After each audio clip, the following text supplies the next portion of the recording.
In the day's other news, President Trump took aim again at Canada's Prime Minister Justin Trudeau over the issue of trade.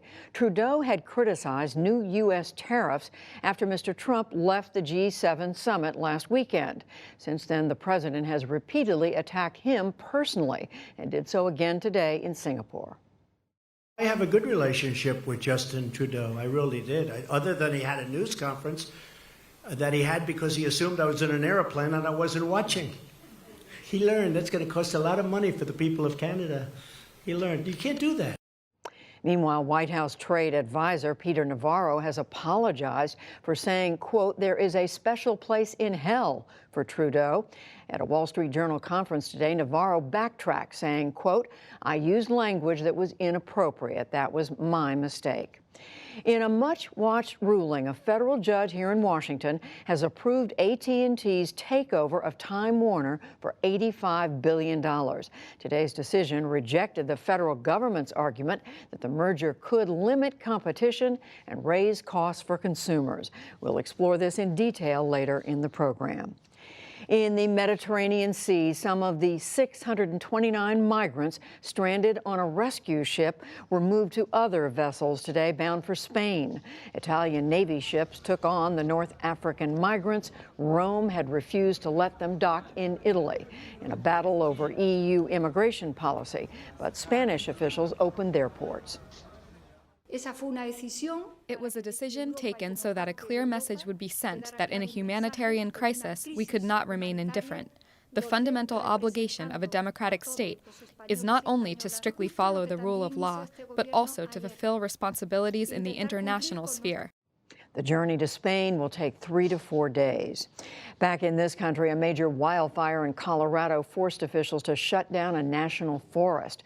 It is the first time that's happened in 16 years. The fire has charred more than 35 square miles in the San Juan National Forest since June 1st, and it threatens more than 2,000 homes. It is only 15% contained.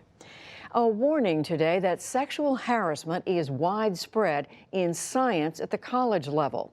The National Academies of Sciences, Engineering, and Medicine reported that finding. It called for universities to change their culture so that women don't get bullied out of those fields. Seattle City Council today repealed a tax on big companies aimed at raising millions of dollars to help the homeless. It was passed just a month ago, but Amazon, Starbucks, and other firms brought heavy pressure to kill it. A growing income gap and soaring home prices have pushed Seattle's homeless rate to one of the worst in the nation. Wall Street mostly marked time today. The Dow Jones Industrial Average lost 1 point to close at 25,320. The Nasdaq rose 43 points, and the S&P 500 added 4. This was a triumphant day for 2 sports teams. The Washington Capitals, winner of hockey's Stanley Cup, painted the town red with a long-awaited victory parade.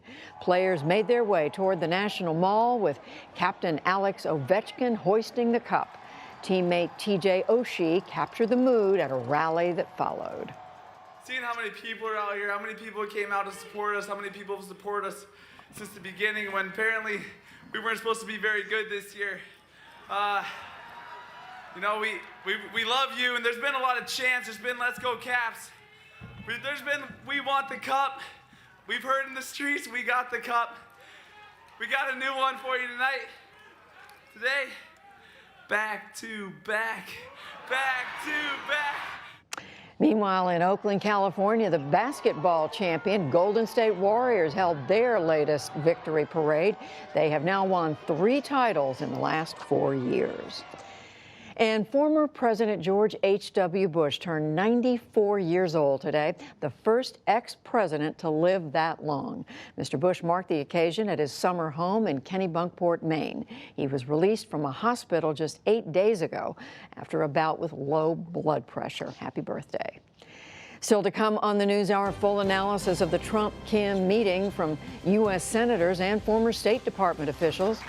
The end of AIDS, Russia's struggle to stop the virus from spreading.